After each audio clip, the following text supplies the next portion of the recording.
All right. So today our journey ends at Sinai here. We've been through the wilderness as a group. We've actually, for the last year, we've been in Old Testament narrative. We spent 11 weeks in Genesis. We looked at the prehistory, and now we've spent the last 10 weeks looking at Exodus. Today will be our 10th week in Exodus. And we'll finish up at the Decalogue, which is the beginning of the Book of the Covenant, is known as, which continues on past Exodus, which covers a lot of the law and laws of Israel. And laws basically break down into two different types, apodictic and causistic law. Causistic meaning if then, apodictic meaning thou shalt not, thou shalt. So we're going to go ahead and jump in. We're going to read 19 and 20 today. So why don't we go ahead and get started. Let's read 19. We'll do 1 to 6. Rodney, if you don't mind picking that up. Verse 1, on the third new moon after the Israelites had gone out of the land of Egypt on that very day, they came into the wilderness of Sinai. They had journeyed from Rephidim, entered the wilderness of Sinai, and camped in the wilderness. Israel camped there in front of the mountain. Then Moses went up to God. The Lord called to him from the mountain, saying, Thus you shall say to the house of Jacob, and tell the Israelites, You have seen what I did to the Egyptians, and how I bore you on eagles' wings, and brought you to myself. Now, therefore, if you obey my voice and keep my covenant, you shall be my treasured possession out of all the peoples. Indeed, the whole earth is mine, but you shall be for me a priestly kingdom and a holy nation. These are the words that you shall speak to the Israelites. All right. So here we are. It says, in the third month after the sons of Israel had gone out from the land of Egypt. So this is either like 6 weeks or 8 weeks. Somebody's 6 weeks after leaving Exodus. We're beginning the third month, right? Because we started off, there was 2 weeks in Egypt till the Passover. Then they had the Passover. Then they started wandering. We have a couple other dates. So now we're at the beginning of the third month. So 8 weeks have gone by. But 2 weeks were in Egypt with the Passover happening, and then so we're right around there.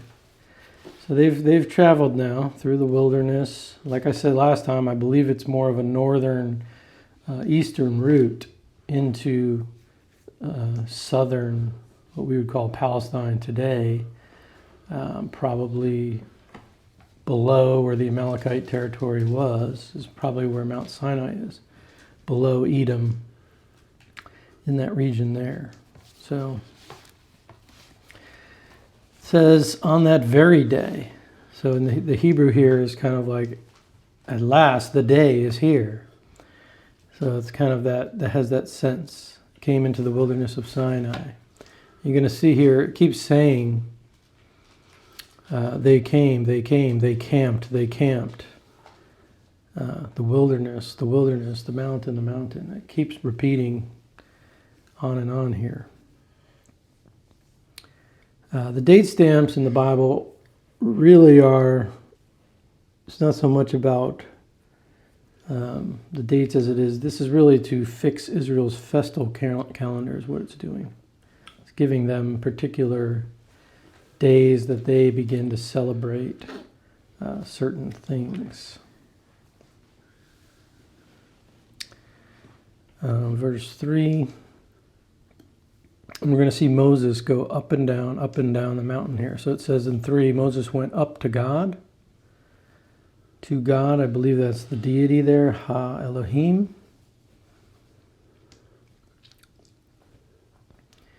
And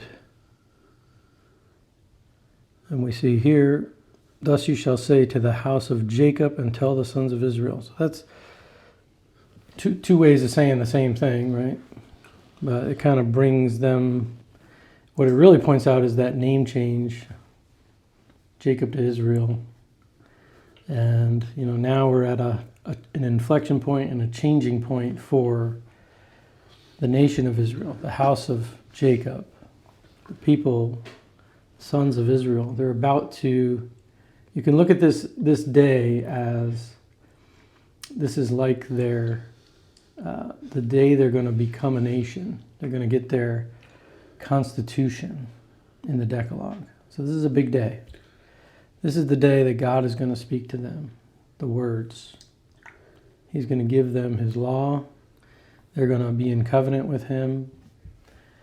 And we're going to see here that God is going to put Moses forward here as the mediator. And that's what the people are going to accept. Looking at verse 4 here, it says, I bore you on eagle's wings. There are no eagles here. It's really a griffin vulture is what it is. Is the eagles here a foreshadowing of what takes place like in Isaiah chapter 40 and Ezekiel? Yeah, so when you see the whole eagles in the Bible, eagle's wings, they're usually talking about the griffin vulture, which is a huge bird. It's a wilderness bird. So is it a Middle Eastern bird? Mm-hmm. Okay. Yes, this is in the wilderness there. This bird has upwards of a 9-foot wingspan. Wow. Yeah, it's a big bird. So, when they looked up in the sky, like we have turkey vultures, those blackbirds you see in the sky going around, those are not eagles, those are not hawks, those are turkey vultures, very ugly vultures. Usually have like a red head. Some of them are not red, but that's what that is. And they soar around and they can kind of see everything that's going on. They're a very majestic bird in the air, but when you look at them up close, they don't look so good. But just the way that they soar. So, it says, Yahweh says, I bore you on eagle's wings. He's giving them that sense that I carried you gracefully, soared through the wilderness. I brought you here. I carried you. It's like you see those birds in the sky very gracefully.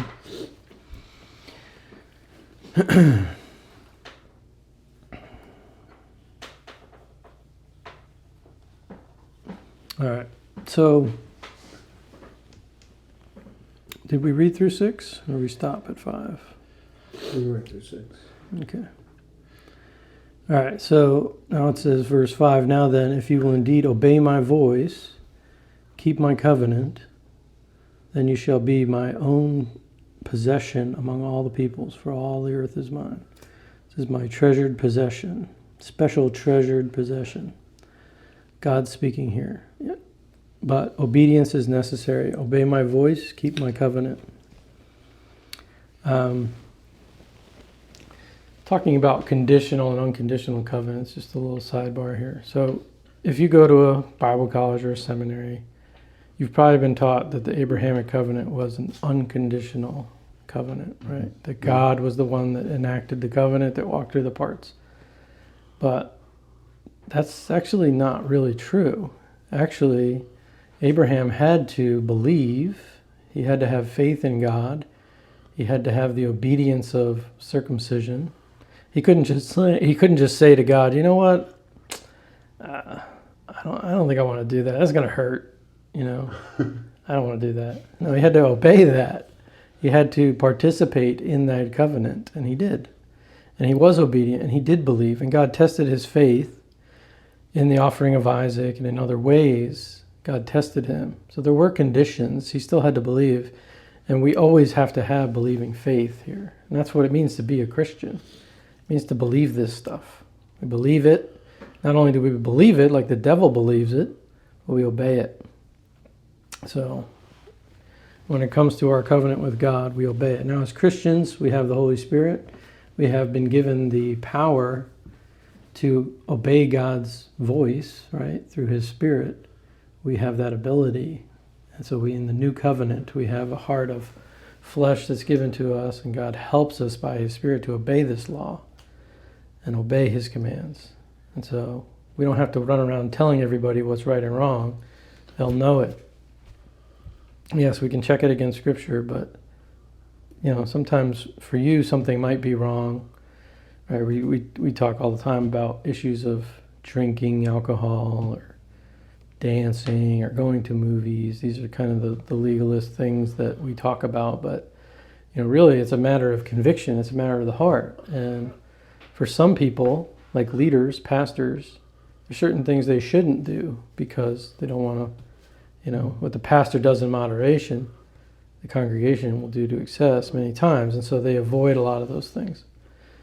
But obedience here. So we see it here in verse 5. And you shall be to me a kingdom of priests and a holy nation. These are the words that you shall speak to the sons of Israel. Does this sound familiar in the New Testament? Yes. We have several references. 1 Peter 2:5 and verse 9. You are a royal priesthood, a holy nation, right? Revelation 1:6, Revelation 5:10 talks about this royal priesthood. This was unique in the ancient world. This was a concept that they understood priests, they understood priesthood, but to be a nation of priests, this was a new idea. And so we know that at Babel, God divorces the nations. He basically disinherits the nations. And he decides to put over them the sons of God, right? Deuteronomy 32. He divides them up according to the number of sons of God. And he basically gives them rulers that are supposed to rule over them the way that he intended, but it doesn't go that way. And God takes Abraham and decides to make him his people, make him his nation. And it's through a very patient process that he turns Abraham into a nation of priests, of representatives that are now supposed to, the plan was they were supposed to lead the nations back to God. It's a progressive revelation, takes place over time. Israel did fail, but in many ways Israel did bring God's law, God's justice, God's rule and dominion to the world. Ultimately, through Messiah, God does bring the nations back through that process. So that's kind of the big picture of biblical theology, how God builds his kingdom. All right? God creates humanity, creates the world, how to function. It falls. God decides to start over. They fail again. Then he takes Abraham, builds his nation. The nation fails. But God is always pulling out a remnant. He's pulling out Noah. He's pulling out Abraham. He's pulling out those that are faithful to him in Israel. And then eventually Messiah. Messiah brings his disciples into the world, and through them, they take back the nations. That's your big picture of the kingdom establishment. So let's go ahead. We'll push through here. Just another note. So, kingdom of priests. Israel, the men of Israel are going to be given the tassel eventually. Numbers 15. They're going to be given the tassel. The tassel is a symbol of priesthood, and they understand that. And so for a Jew, still to this day, they walk around with tassels on the corners of their garments, which constantly remind them as they walk and as they look. And they're supposed to put these tassels on every day, recite certain prayers and scripture, and then take them off every night. They're supposed to be constantly reminded of their duty as priests to the world.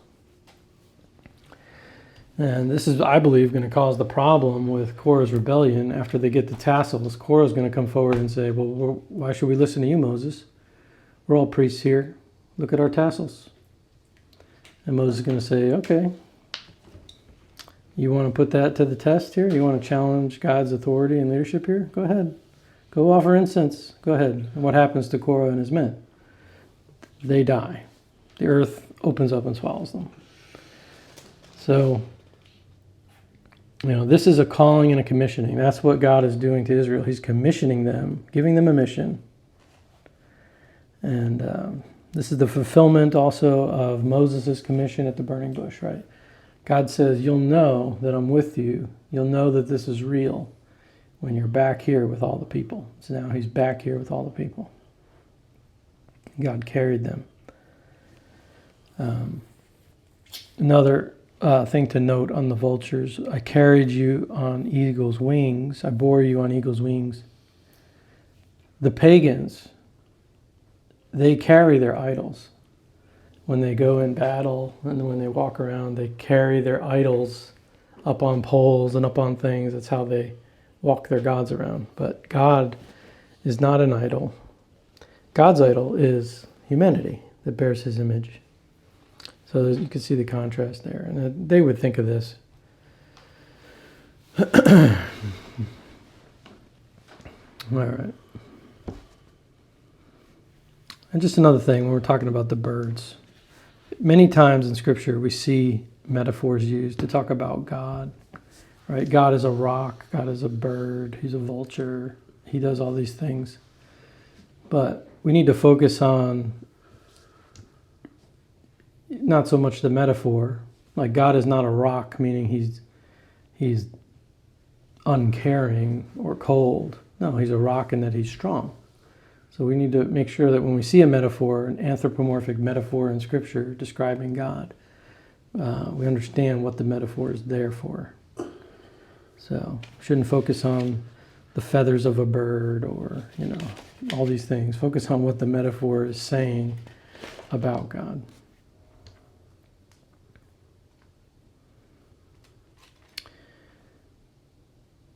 All right. All right, so let's get into this next section here. So 7. Let's go 7 to 17. 7 to 17. So Moses went back and summoned the elders of the people and set before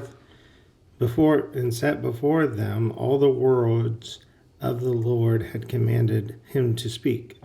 The people all responded together, "We will do everything that the Lord has said." So Moses brought their answer back to the Lord. The Lord said to Moses, "I'm going to come to you in a dense cloud so that the people will hear me speaking with you and will always put their trust in you." Then Moses told the Lord what the people had said. And the Lord said to Moses, "Go to the people and consecrate them today and tomorrow. Have them wash their clothes and be ready by the third day, because on that day that the Lord will come down on Mount Sinai in the sight of all the people. Put limits for the people around the mountain and tell them, 'Be careful that you do not go up to the mountain or touch the foot of it. Whoever touches the mountain shall surely be put to death. He shall surely be stoned or shot with arrows. Not a hand is to be laid on him, whether man or animal. He shall not be permitted to live. Only when the ram's horn sounds a long blast may they go up to the mountain.'" You said through 15? 17. Okay, sorry. After Moses had gone down the mountain to the people, he consecrated them and washed their clothes. Then he said to the people, "Prepare yourself for the third day. Abstain from sexual relations." On the morning of the third day, there was thunder and lightning and a thick cloud over the mountain, and a very loud trumpet blast. Everyone in the camp trembled. Then Moses led the people out of the camp to meet with God, and they stood at the foot of the mountain. Okay. So here we have God at Sinai. Here we have a theophany that's happening. God is appearing to the people. He's covering himself. He's concealing himself in cloud, in fire, in on the top of the mountain. And there's a question here that's debated, and that is, was Israel as a nation supposed to ascend Mount Sinai? Well, that's a question that some people debate. Some people There's three main possibilities here. Some see it as a test to see if they would recognize Moses as the intercessor and put him forward and say no, and rightly say, Moses, you go talk to God, we'll listen to whatever you say from his mouth. That's one view. Some view this command as temporary. During the 3 days of prep, don't touch the mountain, but after, then they should go up. So he's saying, consecrate yourself for 3 days. Here's the boundaries, don't touch. But after the 3 days, you can go up. And then the other view is that the they there mentioned to go up is only referring to Moses and Aaron, maybe some of the elders. Hey, John. Yep. The second view, it says once you hear the ram's horn, and it was talking in one of the verses of the ram horn sounded, then that means that it's clear for them to go up. Is that why that one is? Yeah, so that's the question. So who's the they? Is the they all the people? Is the they just Aaron and Moses? Maybe some of the elders? Who's the they that are supposed to go up? Or is it, like I said, the first one, is it a test to see if the people would be like, no, you go ahead. We're good. We're going to just listen to what you have to say. Moses, you're the leader. We're going to obey you. And so there's some debate here because it is kind of ambiguous there, right? I'll mention here that there's some ritual things that are being told to them, including don't go near women, don't have sex with women, and this is a ritual thing. This is ritual purity. This has nothing to do with whether or not sex is good or bad. God gave sex to his creation to enjoy, but when it comes to interacting with God, we have to keep things of the holy separate from things that are not of the holy. So there's a separation made, distinction made, and God is teaching Israel how to approach him. And for these pagan-minded people that come from the pagan worldview, sex and religion are mixed together. Paganism, one of the attractions of paganism is that sex is a part of it. And so God is trying to teach them that in your worship of me, you need to keep these things separate. So contact with dead bodies, contact with blood, contact with semen, these things are, they lead to ritual impurity, not moral impurity, but ritual impurity. God is setting boundaries. And this whole scene is set up similar to like a temple, actually, and the way that the temple and tabernacle are set up, right? So like when the tabernacle is set up, you have an outer courtyard around it. Then you have the tabernacle, but inside the tabernacle you have a holy place and a most holy place. And only certain people can go into those places. So the outer courtyard all the men can go into, but the inner courtyard, only the priest can go into the holy place, only at certain times. And the Holy of Holies, only the high priest can go into once a year. So there's limitations here. So we see like with the mountain, the people can gather around at the base of the mountain, but only the elders and leaders can go up a little bit on the mountain. And only Moses can go into the cloud on the top of the mountain.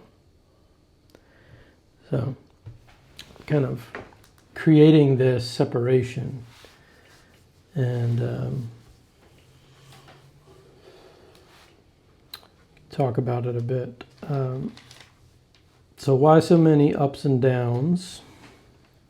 Why so many ups and downs? Moses is going up, he's coming down, he's going up, he's coming down. Some point out this is maybe has to do with the monumental position.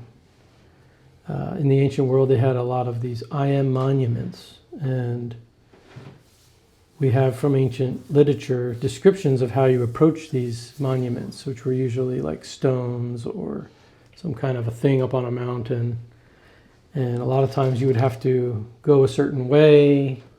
It was kind of like a maze almost to get up to it. Indirect approach kind of a thing. So this was like a concept that they had. So when they're reading this, showing Moses going up, coming down, going up, coming down, they would understand that there was a way to approach God. Something that wasn't foreign to them. God is giving Moses instructions about how to approach him. And it's possibly something. And, we see in Scripture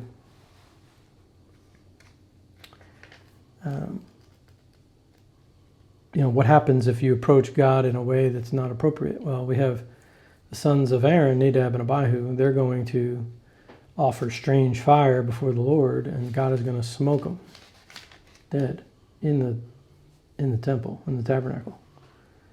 So they're not keeping proper respect. They're not keeping proper ritual purity. And they have to learn. So God makes an example of them.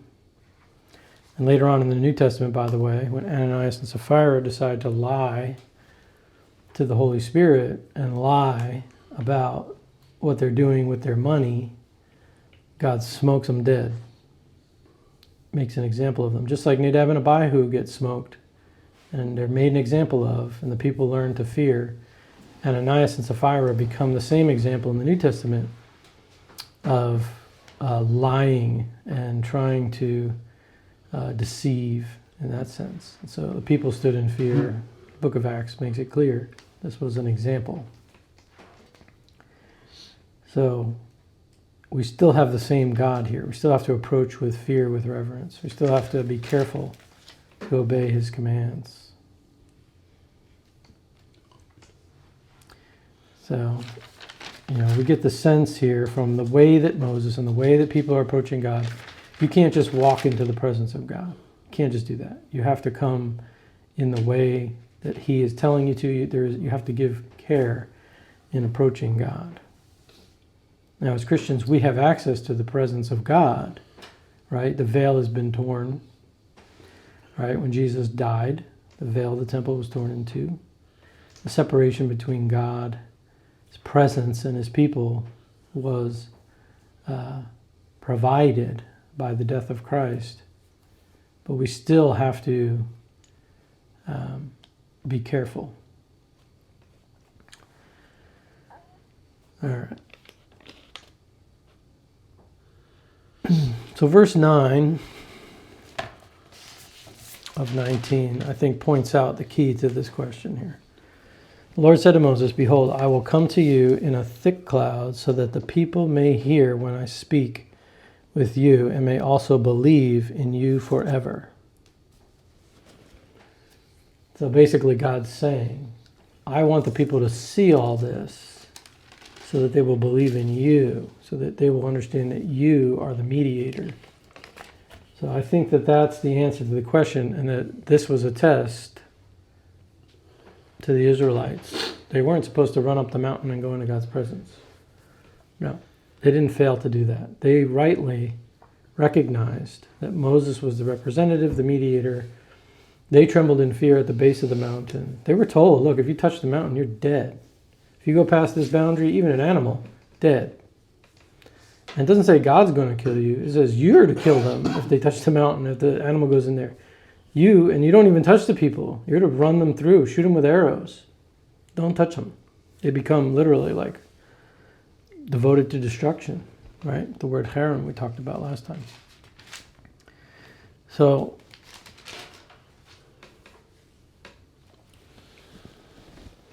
we see the theophany, the thunder, the lightning, the flashes. And we see these theophanies throughout Scripture. The first one we see is in Genesis 3. God comes in judgment of Adam and Eve. We don't always see it, but when it says that he comes to them in the cool of the day, walking in the garden, it's actually he comes thrashing through the garden in the wind of the storm is really how it should be translated. It's a storm theophany. We see this with Elijah on the mountain. And this scene with Elijah on the mountain is actually probably the same scene as we have here with Moses. They go to probably the same place. Elijah goes to the cave. It's probably the cleft of the rock.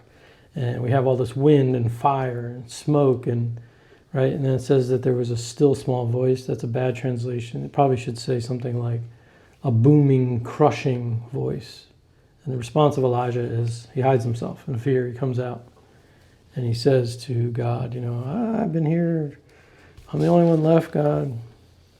And anyway, we can talk about that more, but these are storm theophanies, very common. And God has to reveal himself this way. He has to cloud himself and hide himself for the sake of the people. If he was to reveal himself to them fully, they would die in his divinity. Just like you can only get so close to the sun before it smokes you. God is the same way. You cannot approach him. He dwells in unapproachable light.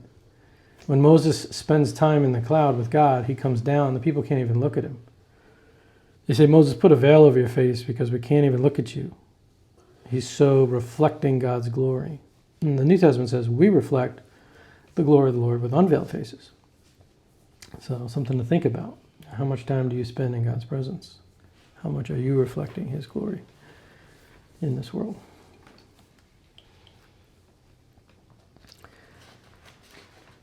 All right. Let's go over to, or let's finish up. You can read the rest of that, 18 to 24. Want to get that, Rodney? 18 to 24.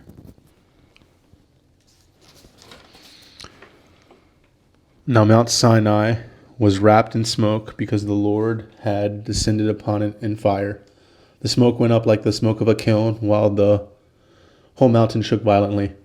As the blast of the trumpet grew louder and louder, Moses would speak, and God would answer him in thunder. When the Lord descended upon Mount Sinai, to the top of the mountain, the Lord summoned Moses to the top of the mountain, and Moses went up. Then the Lord said to Moses, "Go down and warn the people not to break through to the Lord to look. Otherwise many of them will perish. Even the priests who approach the Lord must consecrate themselves, so the Lord will break out against them." Moses said to the Lord, "The people are not permitted to come up to Mount Sinai, for you yourself warned us, saying, 'Set limits around the mountain and keep it holy.'" The Lord said to him, "Go down and come up, bringing Aaron with you. But do not let either the priests or the people break through to come up to the Lord, otherwise he will break out against them." So Moses went down to the people and told them. Okay. So critical scholars will look at this passage and they're going to say, there's priests in here, there's all this up and down, it's very confusing. There must be multiple sources and traditions here that have been woven together, and nobody wanted to smooth it out by removing the things that didn't belong. And they believe that, critical scholars believe these texts were written at different times, over hundreds of years, and that this was created with compilation of that. I don't believe in that theory, even though I believe this could have been edited later on by another hand, right? Moses could have written it with his scribes, and then it could have been edited into a final form later under the inspiration of the Holy Spirit. But, who are the priests here? Because we don't have a priesthood yet, right? Priests have not been dedicated yet. Aaron's sons, the tribe of Levi, has not been dedicated yet. Right? They get designated as the priests of God when they gather to Moses at the gate of the camp to slay those that are worshiping the golden calf. So we're not there yet. So who are these priests being referenced here? So some would say that at this time, like your firstborns that were in the families, they functioned as priests for the household. So the young men who are dedicated leaders in the house, they're functioning as priests, or perhaps the elders, the leaders of the household, are functioning as priests for their families. So these are kind of your leaders that are in that role. The ones who would take the lead spiritually are considered priests. They had priestly duties. Okay, so we don't have to necessarily say, oh, this is just an amalgamation of later texts from the time where priests were instituted. All right, let's push on here unless there's any other thoughts on that. get into chapter 20. All right, so we're coming to what's called the Decalogue, which means the 10 words, right? The Greek dekalogos. And we tend to call them the 10 commandments, 10 commands, but in Hebrew, commands is mitzvah, mitzvaoth. These are the devarim. Devar means words. The Jews, they actually count these commandments a little differently. And if you were to count up all the imperatives here that says you shall or you shall not, right? Like something, an action word, there's more than 10 here. We have 3, like in the first 5 verses. So there's some questioning about whether or not we have 10 commands or 13 commands. How many do we actually have here? Are the first 3 all one command? There's different ways of counting, and even in the Christian church, there's different traditions about what the 10 commandments are and where do we break them up, right? Because even with coveting, some will say, well, coveting your wife and coveting your neighbor's things, there's different things. They, break it up differently. So, say all that to say, if we look forward in the rest of Torah, it's going to be mentioned that we have 10 words here, 10 commands. But, what those are exactly is up for a little debate. So let's go ahead and read the 10 commandments. Maybe let's just read the first 7 verses, and then we'll break them up like that. 1 to 7. And God spoke all these words, I am the Lord your God, who brought you out of Egypt, out of the land of slavery. You shall have no other gods before me. You shall not make yourself an idol in the form of anything in heaven above, or on earth beneath, or in the waters below. You shall not bow down to them or worship them, for I, the Lord your God, am a jealous God, punishing the children for the sins of the father to the 3rd and 4th generations of those who hate me, but showing love to 1,000 generations of those who love me and keep my commandments. Okay.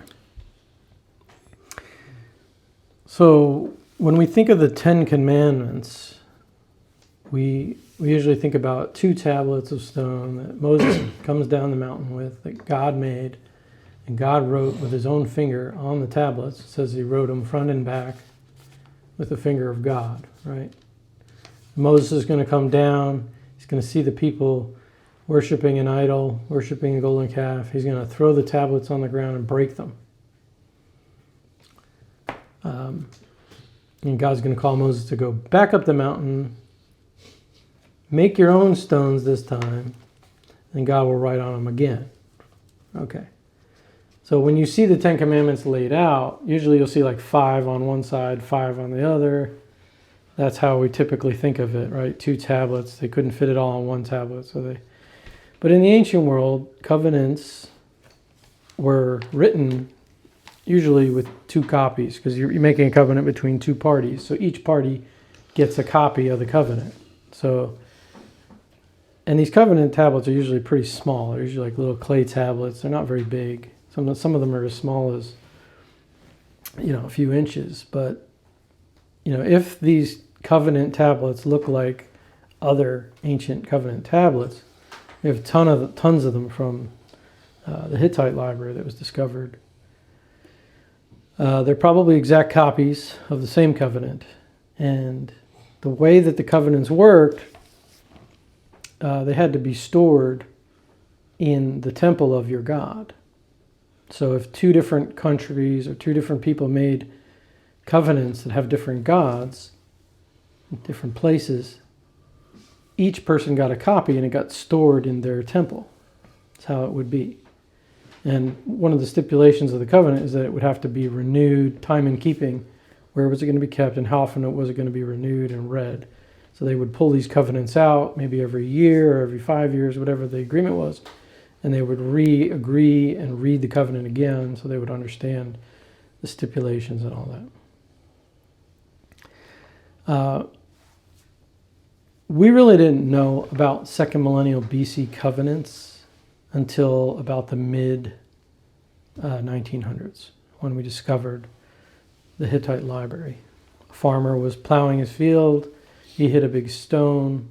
When he dug up the stone, he found thousands of Hittite tablets. So they discovered that an entire library there in that field, and they begin to understand that prior to the Assyrian Empire, we had a little bit of a different covenant structure. And, prior to like the 1800s, all they really knew about was like Roman covenants. They didn't really understand even first millennial BC covenants. So now we have second millennial BC covenants that go back to like the time of Moses from other communities, and we can kind of compare them. And the thing that we see is that the same structure is there. And there is a particular structure to the covenants. So they begin with a historical prologue. So it's usually I am, if it's a suzerain vassal treaty, so might say, I am Soupy Doopy Loomis that did this for your father, and this is why you owe me, basically. So in this one we have, I am the Lord your God, who brought you out of the land of Egypt, out of the house of slavery. That's our historic prologue for the Mosaic covenant. And I can invoke this covenant just by making that statement. And you're going to see that a lot. When God appears to people, he'll say, I am the God of Abraham, Isaac, and Jacob. I am the God who brought you out of the land of Egypt, out of the house of slavery. So that's a way to invoke a covenant. And they know that. It's a historical prologue. Then you usually have stipulations of the covenant. What you need to do. And so in this covenant we have thou shalt not, right? We have these apodictic laws, protective commands that are embedded in the covenant. These are going to be a means of carrying out the mission that God has for Israel. It's going to help them.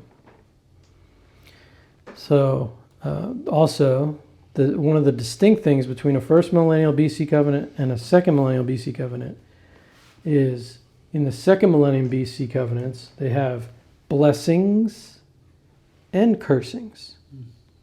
Right? Blessings and cursings. So blessings for obedience, cursings for disobedience. And we see that here, right? Because God is going to bless those. He's going to show Hesed, loving kindness, to thousands who love me. Second millennium, we're talking about 2000 BC, 2000 years before Christ, or 1000 BC back to 2000 and beyond. So 2000 beyond a second millennial. 1000 and back this way. Oh, 1000 back. Okay. Yeah, so from 1000 BC up until the Roman time, that's first millennial BC covenants. This is Assyrian, Babylonian covenants in there. Because David, like the time of David, King Saul, that was 1000 BC, right? Mm-hmm. Yeah, but Moses would have been around. But prior to that, second millennium BC. Second millennium BC, yeah. So the thing is, if this was written in the time of David, they wouldn't know about the blessings. Because the covenant structure changes radically with the Assyrians. The Assyrians come in, there's no blessings with their covenants. It's just cursings, and they just add cursings. So in their structures, there's no blessings. Blessings go away.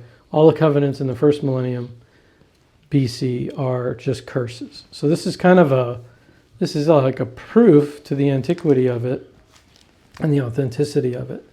It does belong to that time period. Probably not written during the time of David, probably written prior to, in the time of Moses. So, the Assyrian Empire comes along and they just wipe out the whole world, take over everything, and bind everybody in covenant to them. And their covenants are structured differently. There's no blessing for obedience. It's just death for disobedience. All right, so basically, the first command here is you'll have no other gods. You'll make no idols. you won't worship them. It's all kind of similar. Some people want to say that's 2 commands. So only have God and don't make idols. So some organizations, they'll break that down into 2 commands. Like I said, there's actually 3 commands there. No other gods, don't make idols, and don't worship. There's 3 commands, but the funny thing is the Jews actually consider I am the Lord your God, verse 2, to be the first commandment. This is the first word. Right? There's a difference between a word and a command. A word is just a statement. So these are called the 10 words. They consider that the first word. So like I said, there's some confusion there about it, but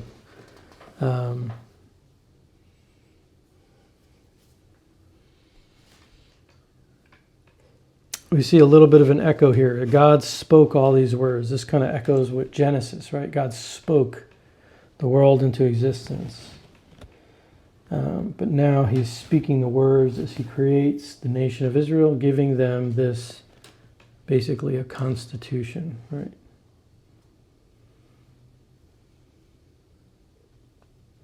All right. So we said verses 3 to 6 is 3 commands, but 1 concept is exclusive allegiance to Yahweh. Okay. So this raises the question of, are there other gods? If you were brought up in a typical Christian church, you don't even talk about other gods because there's only one God. There's no other gods, right?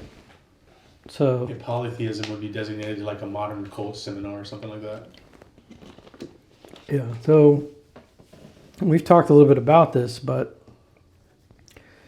there's a distinction made in Scripture between the God who created all things, Yahweh, the God who is, he is unique, but he also created divine beings, spiritual beings, that are referred to as gods in the Bible, and that God gave authority to rule and reign over his creation, the gods of the nations. So the Bible affirms that gods are there, they are real, but God, the creator, is species unique. He is the creator and sustainer of all things. He's not challenged by these gods. He's not, he's using them. He uses them for his purposes.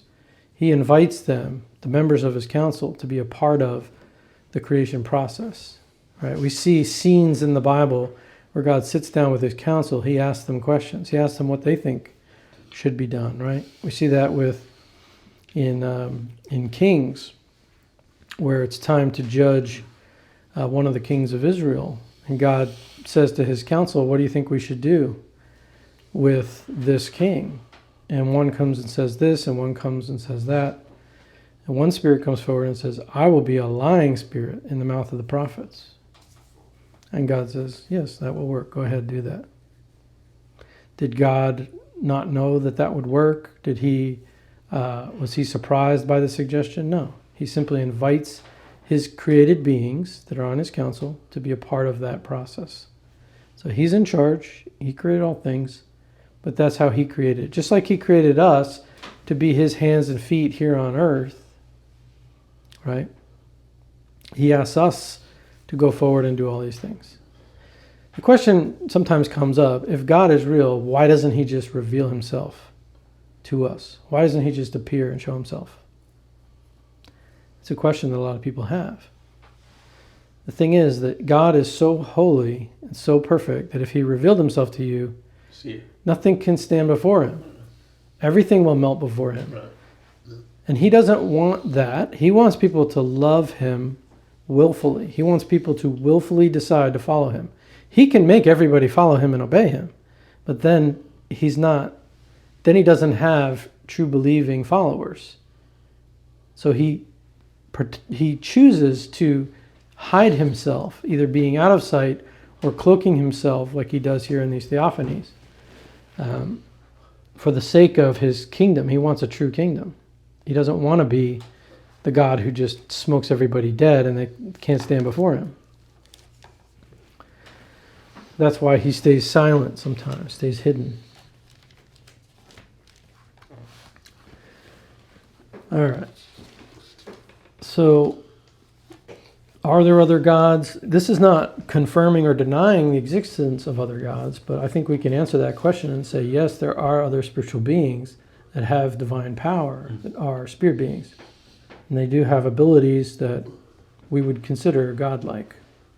And we look at that starting from Lucifer becoming a serpent in the Garden of Eden, or would we look at that as Genesis 6 with the Nephilim?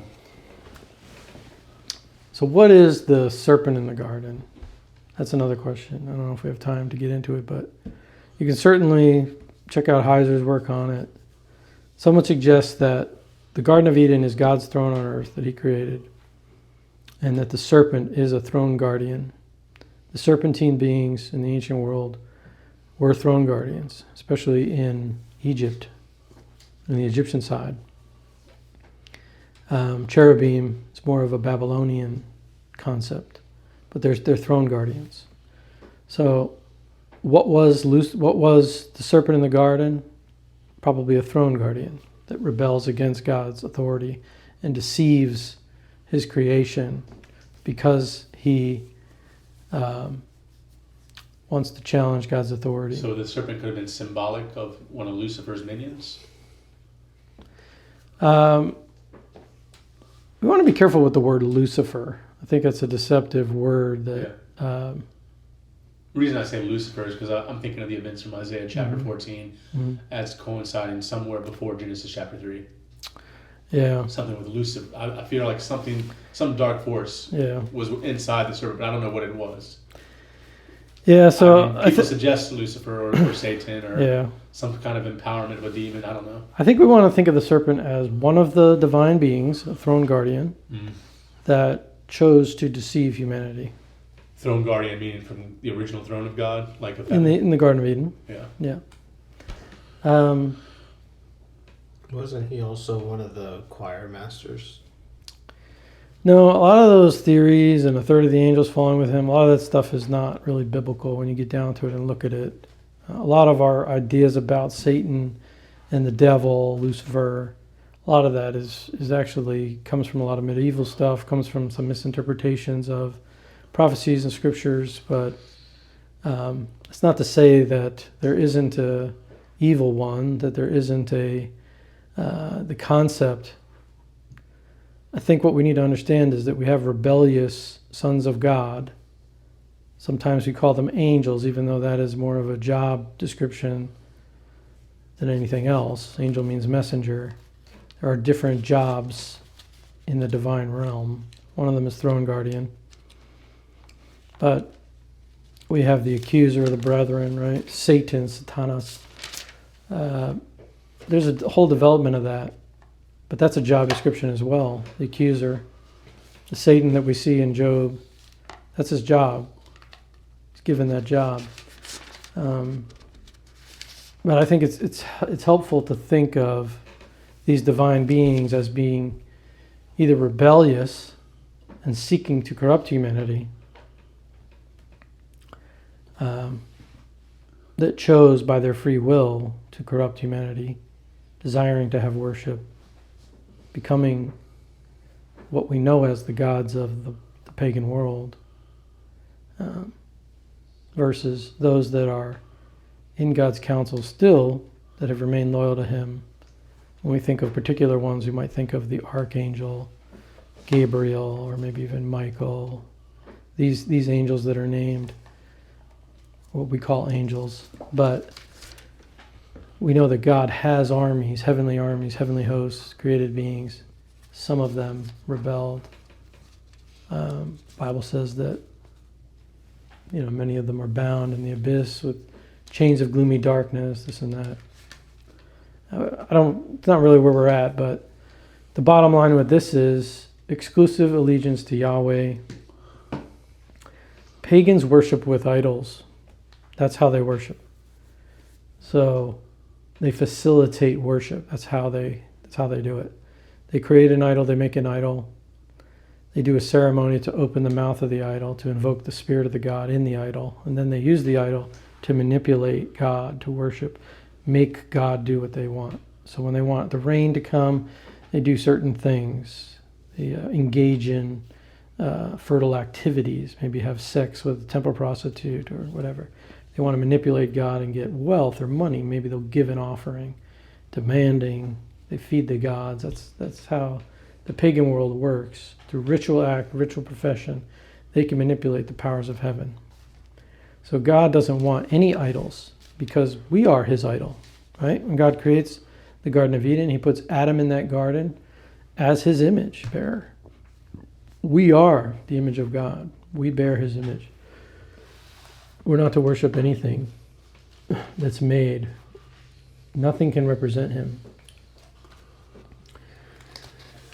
All right.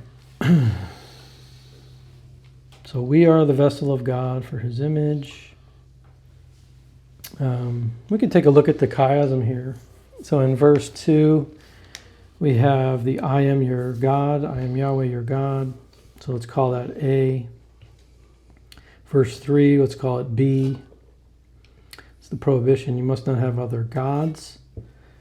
Then we have verse 4, we have C. So this is the central prohibition. Don't make an idol, singular. Right? Verse 3, we have plural, other gods. Then in verse 5, part B, we have prohibition. Don't bow down to them, plural, which is referring back to the other gods in verse 3. So that we could call that B as well. So we have A, B, C, now B again. And then in verse 5 and 6, we have I am Yahweh your God. We're back to that initial motive there. So we see that chiasm there pointing at that. So, all right. What time we got? All right. So let's wrap it up here. We're going to have to keep rolling. Why don't we go ahead and read the rest of the Ten Commandments, and then we'll talk about a few of them here. Did we read through 7, or we read? Are we at verse 8 or verse 7? Oh, I think we read 7. So let's talk about 7. So don't take the name of the Lord your God in vain. All right. So what does that usually look like? What have you been taught that means? People saying God's name flippantly, or saying like Cursing? Like, yeah. Jesus blank. Like, I feel like G, people that say G as like a thing about God, or even gosh for God, does not have that same kind of level as saying, oh my God, or saying, yeah. I don't know. So cursing, basically. It feels like the name of God in this culture we live in has sometimes had a bigger reference or an implication of cursing than saying just Jesus Christ. Yeah. Is it like the name God? Like, it's not Yahweh, it's not Elohim, but saying God in English, Yeah. there's some kind of like reverence. Like if you're saying it irreverently, some people could take that as a negative connotation. Okay. So basically, this command, which we call, some people call this the third commandment, we've been taught this means don't curse using God's name in that curse. Essentially. Like if somebody were to say God damn it, then somebody would be thinking you're talking about eternal consequences of bad stuff. So while that's probably in there, respecting the name of God, it means more than that. And we could translate this as, you shall not bear the name of the Lord your God in a empty manner. That would be a better translation. And what does it mean to bear the name of God? It means to carry his name as a representative. So don't take on the name of the Lord. So for us, that would be, don't take on the name of Christ as a Christian in vain. If you are a Christian, you walk in a certain way. You bring honor and glory to God. So if you're doing something that's dishonoring that name, you're violating this commandment. You might not have to say anything to do that wrong. You can take the name of the Lord in vain by dishonoring him with your behavior before men. Make sense? So bearing the name of God. I've heard that same thing, and it's like saying it's like you're my son or you're my child, and it says a good name is rather to be than great riches, and since you have that character, you have that name, wear it proudly. And if you don't, then that's kind of like taking the Lord's name in vain, because it's like, hey, I've gave you, you're created in my image. Mm-hmm. I bled on the cross for you. I gave you this freedom. It says, wear it proudly. Yep. And even the Jews that created the name Superman, it could be looked at as a comic book figure by many, but was there some kind of pagan mythology that was irreverently used when they're saying things like Jor-El or Kal-El when it comes to Elohim's name in the Hebrew? Okay. I'm not saying that's irreverent from my point of view, but from some people, they could have mixed pagan mythology with that. Yeah. So, like I said, swearing is in there, but I think the main point and the thing that we should understand is that Christians, we must carry the name of God in an honorable way. So, Nasa in Hebrew, bearing God's name. All right, let's go ahead and read 8 to 17. Verse 8, remember the Sabbath day and keep it holy. 6 days you shall labor and do all your work. But the seventh day is a Sabbath to the Lord your God. You shall not do any work, you, your son or your daughter, your male or female slave, your livestock, or the alien resident in your towns.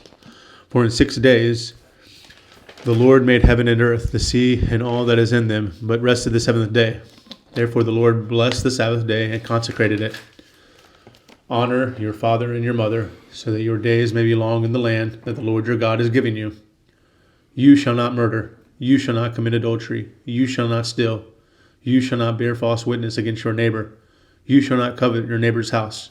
You shall not covet your neighbor's wife, or male, or female slave, or ox, or donkey, or anything that belongs to your neighbor.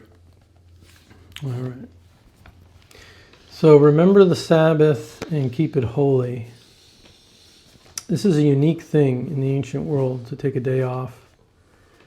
And we saw it earlier, that they were given this command to gather on the day before the Sabbath twice as much manna, but to not do any work on the Sabbath day or the seventh day.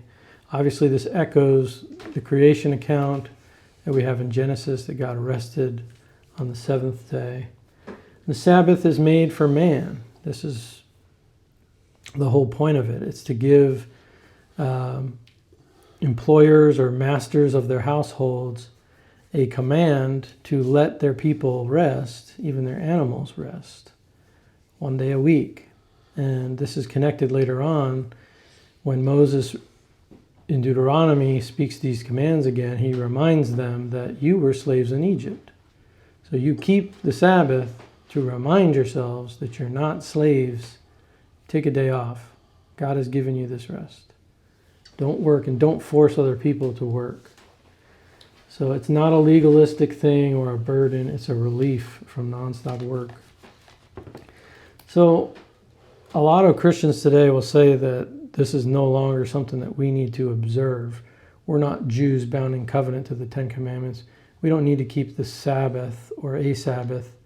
This is not a concept that we need to be concerned with. So have you heard that? What are your thoughts? I can't say I've heard that directly, but I've almost lived it, because it's like in today's society, a lot of times you have to work 2 jobs to make ends meet. Mm-hmm. And so it's not uncommon for people to be like working on Saturday and Sunday and then have a Monday through Friday job. And so hearing this is like, remember the Sabbath day. And then also I've heard about like their Sabbath day was like, on the seventh day, which would be Saturday. And then now our, thought process of a Sabbath day is on Sunday. Mm-hmm. And so that's why a lot of times workplaces will give you Saturday and Sunday off, because then it's kind of like gives you 2. But so it's interesting to see. And it's like this, out of all of them, this is probably the one that I never fully got 100%. Like keeping it holy. What does that mean? Does that mean you don't watch any TV? Does that mean you don't go to like Busch Gardens or, Now you ran 2 businesses Yes. for a long time.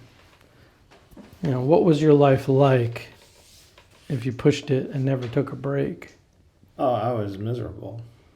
Because there was many times I worked from like 7 a.m. to 10 p.m., Monday through Friday. Luckily, I did usually have Saturday and Sunday off, but still, it's like if you only saw for the first 2-3 years of my daughter's life, she almost didn't even know me. Yeah.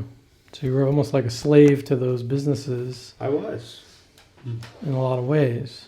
And God doesn't want us to be that way. He wants us to enjoy life, enjoy our families, and to treat our employer and employees, people that work with us, people that are in our house, if we have that, with the respect to give them time to rest and relax, enjoy their life, and recover. All right. Obviously, Christians eventually began to worship and observe Sabbath on Sundays, the Lord's Day. Jews continued to observe Sabbath on Saturday. There are Seventh-day Adventists that they think that we should observe Sabbath on Saturday and take it very seriously to the point where we're almost mimicking like a Jewish Sabbath observance. Conservative Jews are very careful about Sabbath observance.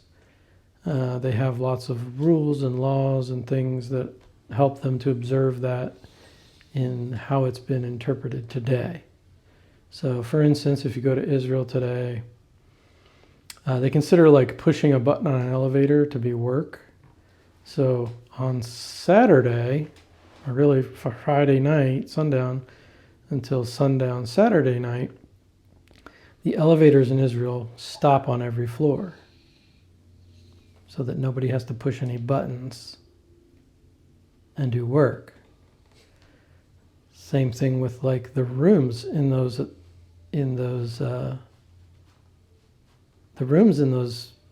hotels. Turning a key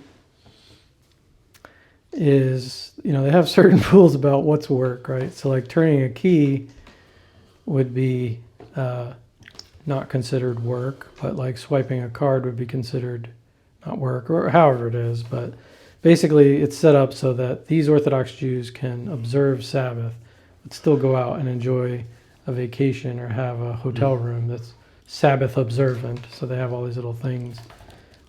Same thing with like lights in their houses.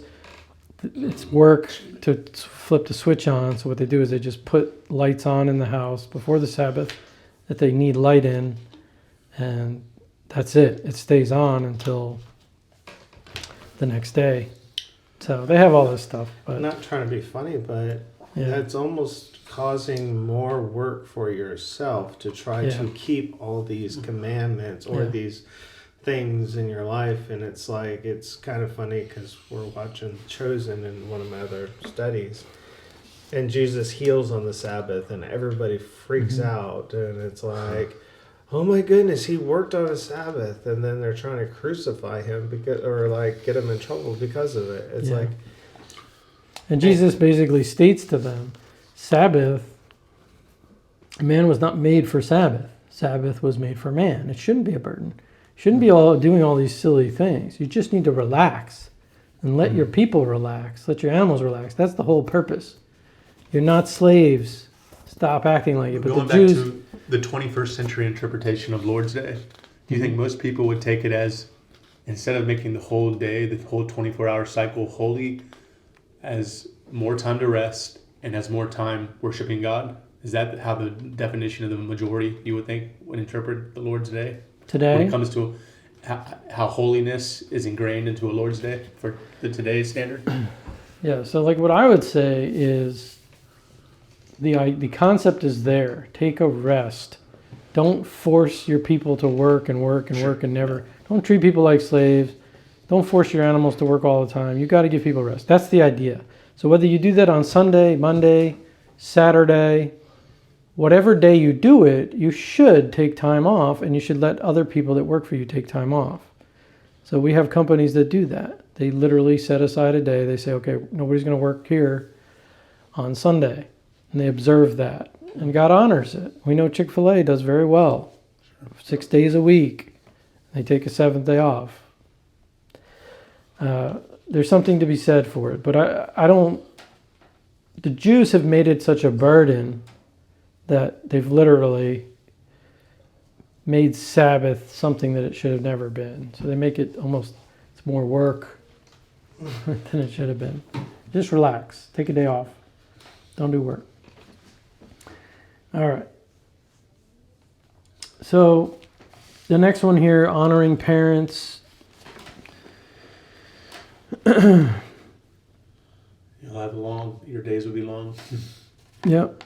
So this is written to adult children here. So this is people that have parents that are elderly. And at that time, patriarchal society, your parents stay with you forever until they die. And you live together in one tent or one house. It's pretty much how it goes.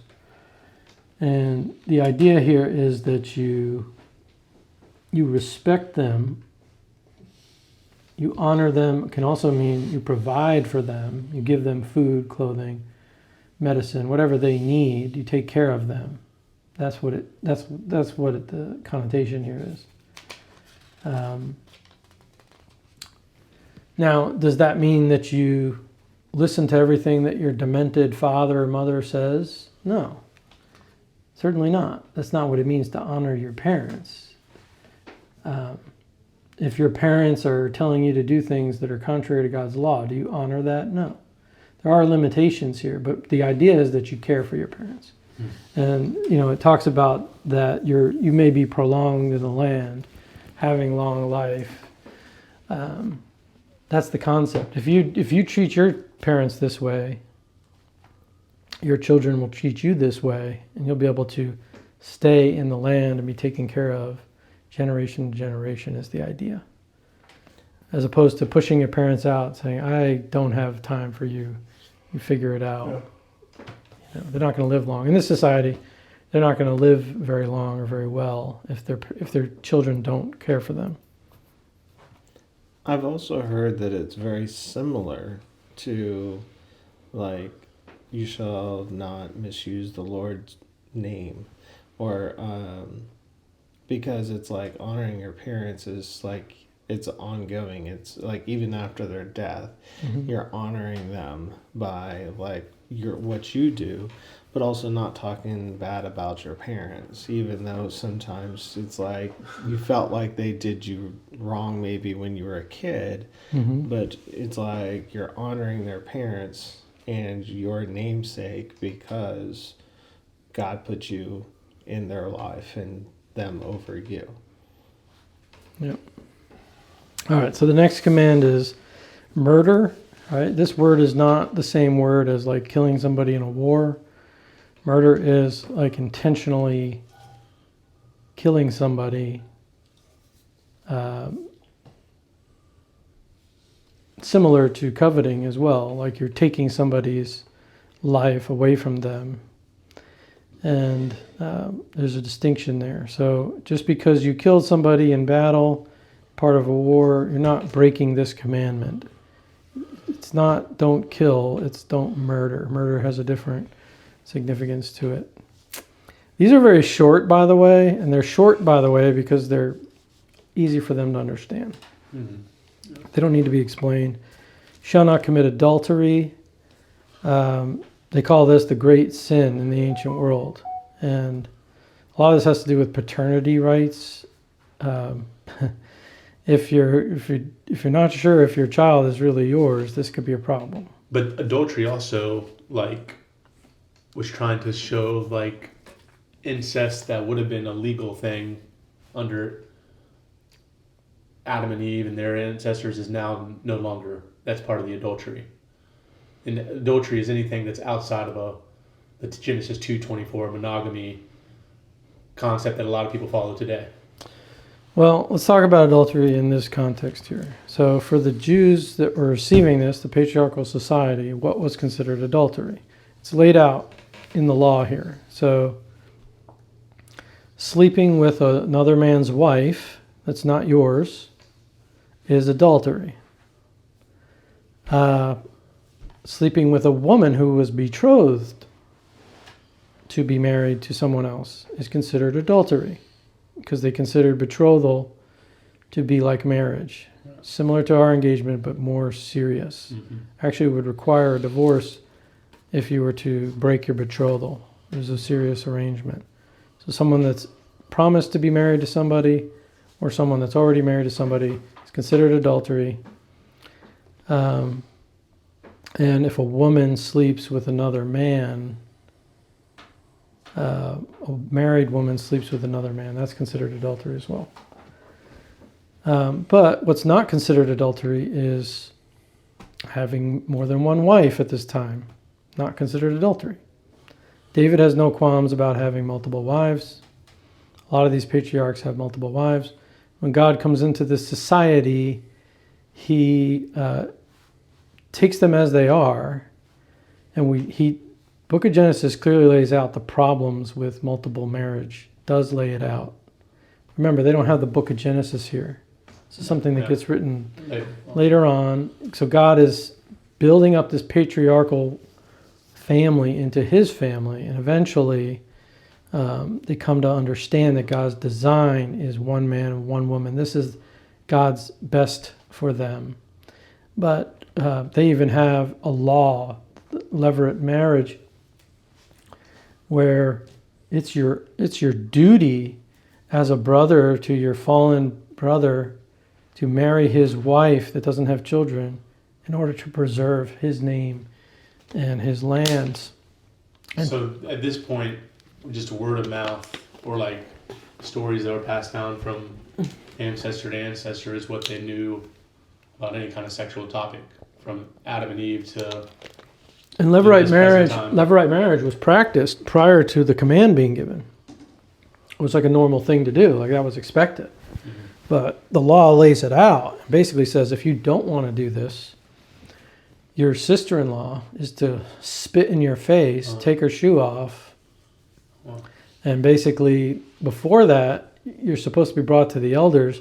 They're supposed to try to convince you to do it for the sake of your brother's name. If you still deny it, then she is to spit in your face publicly in the presence of witnesses to show that she tried to do the right thing in preserving the name of her husband. The brother wouldn't do it, and now she has to move on to marry again outside the family. Which could cause problems for a family, because the land, a woman could be easily taken advantage of by a man who sees land, sees animals, says, oh yeah, I'll marry you, and then he divorces you.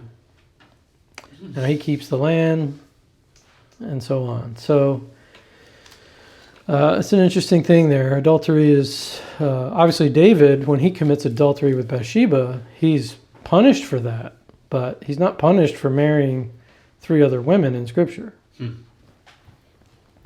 You shall not steal. Again, they understood what stealing was, animals, all these things, penalties for that. But today, we have things that they didn't have. In a technological society, we have not only property, personal property, but we have like digital property.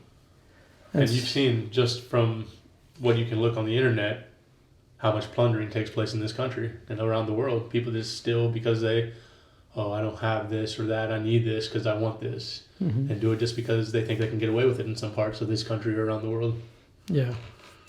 So I think that the definition of stealing, we need to include that today to include anything.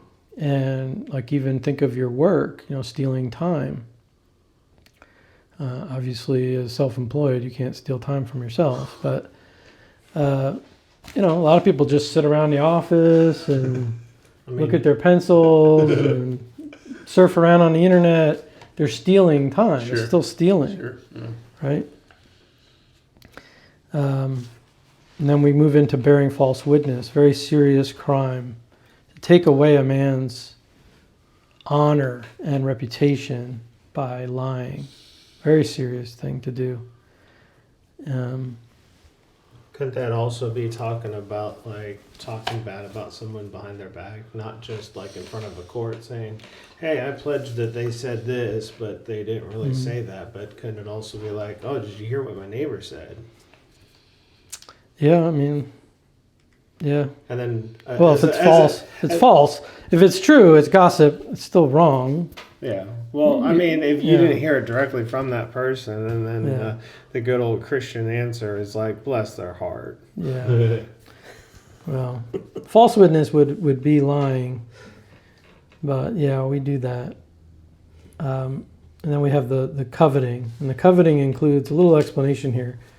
It's neighbor's house, neighbor's wife, servants, both male and female, oxes and donkeys, right? Beasts of burden, or anything that belongs to your neighbor. So it's kind of like detailing all these things. These are things that they had that could be coveted, that could be desired. And basically, this command is a command of the heart, really. Don't even desire these things. Don't desire your husband's house, your husband's wife. Be content with what you have. Don't look at your neighbor and say, I want that.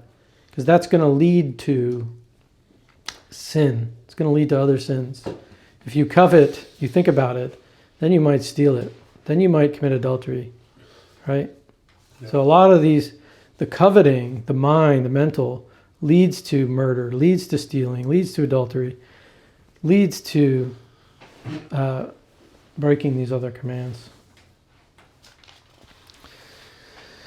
All right, so the rest of 20, I'll read it and then we'll wrap up. All the people perceived the thunder and the lightning flashes and the sound of the trumpet and the mountain smoking. When the people saw it, they trembled and stood at a distance. Then they said to Moses, speak to us yourself and we will listen. But let not God speak to us or we will die. Moses said to the people, do not be afraid, for God has come in order to test you, and in order that the fear of him may remain with you, so that you may not sin. So the people stood at a distance, while Moses approached the thick cloud where God was. And the Lord said to Moses, thus you shall say to the sons of Israel, you yourselves have seen that I have spoken to you from heaven. You shall not make other gods besides me, gods of silver, gods of gold. You shall not make for yourselves.